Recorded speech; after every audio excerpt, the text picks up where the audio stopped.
Loyal پور جو ہے وہ اب اس کا موجودہ نام ہے فیصل آباد میں پیدا ہوئے، ٹھیک ہے۔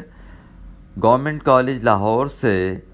1934 میں ایم اے کیا، یعنی تعارف میں لکھا ہوا ہے کہ کنہیا لال کپور نے گورنمنٹ کالج لاہور سے 1934 میں ایم اے کیا۔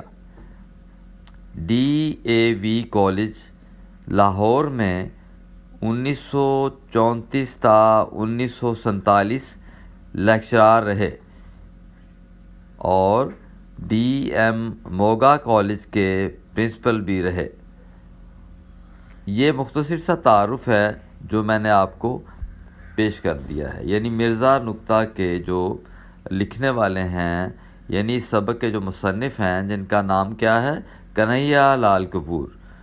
ان کے بارے میں چند باتیں تھیں